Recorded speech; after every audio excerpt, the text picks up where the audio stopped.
NEET परीक्षाओं में हुई धांधली के बारे में जवाब मांग ही रहा था कि तब तक में यूजीसी नेट परीक्षा 2024 चर्चा में आ गई। दरअसल शिक्षा मंत्रालय ने यूजीसी नेट परीक्षा को कैंसिल कर इसकी जांच सीबीआई को देने का फैसला किया है। अब आप सोच रहे होंगे कि नेट और नीट में आखिर कनेक्शन क्या है, तो आपको बता दूं कि ये दोनों ही परीक्षाएं जो है वो एनटीए ही कंडक्ट कराता है। वही एनटीए जो फिलहाल अभी कथित नीट स्कैम में सवालों के घेरे में खड़ा है। लेकिन अब इन धांधली भरे एग्जाम्स को देख करके सवाल उठ रहा है कि आखिर ये परीक्षाएं करवाई कैसे जाती है कि पेपर जो है वो लीक हो जाता है और विवाद खड़े हो जाते हैं। तो आज चर्चा इसी मुद्दे पर करेंगे। नमस्कार, मैं हूं आशीष सिंह आनंद और आप देख रहे हैं एबीपी लाइव। मेडिकल प्रवेश परीक्षा यानी कि नीट का बवाल अभी कम हुआ ही नहीं था कि नेशनल टेस्टिंग एजेंसी की ओर से आयोजित होने वाली एक और परीक्षा यूजीसी नेट खबरों में आ गई। दरअसल शिक्षा मंत्रालय ने यूजीसी नेट परीक्षा को कैंसिल कर इसकी जांच सीबीआई को देने का फैसला किया है। नीट और नेट परीक्षाओं में गड़बड़ी होने के बाद अब एनटीए सवालों के घेरे में। ऐसे में जानते हैं कि आखिर सवालों के घेरे में खड़ा एनटीए परीक्षा करवाता कैसे है। सबसे पहले जानते हैं कि एनटीए क्या है। तो एनटीए का पूरा नाम नेशनल टेस्टिंग एजेंसी है, जो कि इसकी स्थापना साल 2017 में कराई गई थी। इस एजेंसी का काम उच्च शिक्षा और विभिन्न सरकारी संस्थानों में प्रवेश के लिए होने वाली परीक्षाओं का आयोजन करना है। नेशनल टेस्टिंग एजेंसी की स्थापना भारतीय संस्था पंजीकरण अधिनियम 1860 के तहत हुई थी और मानव संसाधन मंत्रालय यानी कि अब शिक्षा मंत्रालय ने एनटीए का गठन किया था।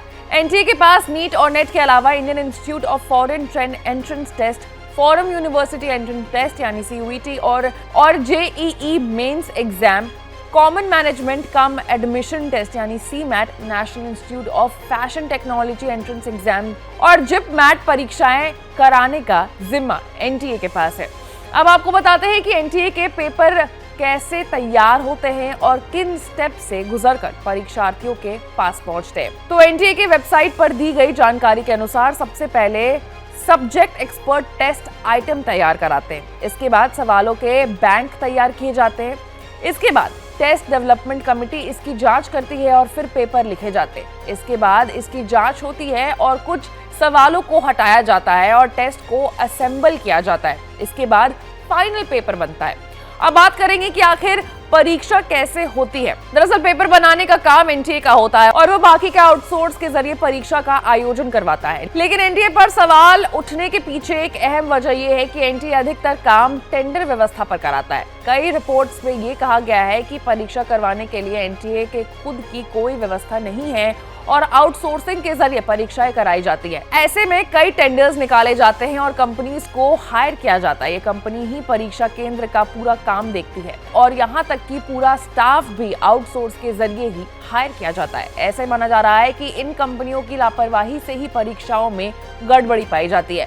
अब सबसे इंपॉर्टेंट क्वेश्चन पर आते हैं कि किस किस का निकलता है टेंडर। तो एनटीए एग्जाम सेंटर और उनकी व्यवस्थाओं के लिए टेंडर जारी करता है और उनके जरिए ही टेस्ट करवाई जाती है, सारी व्यवस्था उपलब्ध होती है। एनटीए ने जब एग्जाम सेंटर का वो टेंडर निकालता है वो 1 करोड़ ईएमडी रेट के हिसाब से टेंडर निकालता है। इस टेंडर में एग्जाम सेंटर के लिए आवेदन मांगे गए थे। आपके स्क्रीन पर ये जो पीडीएफ चल रहा है वो एनटीए ने टेंडर में क्या क्या मांगा है उसका पीडीएफ है। स्टाफ के लिए भी एनटीए ने एक टेंडर जारी किया था। आउटसोर्स स्टाफ के लिए एनटीए की ओर से technical support group, office assistant, senior assistant, consultant, junior assistant, adviser, data analyst आदि पदों पर मैन पावर के लिए टेंडर जारी किया गया था। हालांकि इनमें सभी कर्मचारियों की एजुकेशन डिटेल भी एनटीए ने मांगी थी। इनमें से कई लोगों को 1.5 लाख रुपए तक की सैलरी भी दी जाती है। एनटीए की ओर से क्यूआर कोड सर्कुलेशन के लिए भी टेंडर जारी किया जाता है और इसमें कई कंपनियों को हायर किया गया था। ऐसे में एनटीए कई कंपनियों के टेंडर के जरिए परीक्षा केंद्रों में परीक्षा का आयोजन करता है और परीक्षा के प्रोसेस में काम करने वाले स्टाफ भी बाहर से ही हायर किए जाते हैं। इनकी नियुक्ति एनटीए की ओर से नहीं करवाई जाती है। तो ये तमाम वो प्रोसेस है जिससे एनटीए जो है वो एग्जाम कंडक्ट करता है। हालांकि कहा यह जा रहा है कि एनटीए क्योंकि सारी चीजें आउटसोर्स करता है इसलिए परीक्षा में इतनी लापरवाही, धांधली जैसे आरोप लग रहे हैं। ऐसे तमाम बड़े खबरों से अपडेटेड रहने के लिए आपको एबीपी लाइव को लाइक, सब्सक्राइब और शेयर करना होगा। मैं थी आपके साथ आशीष सिंह आनंद।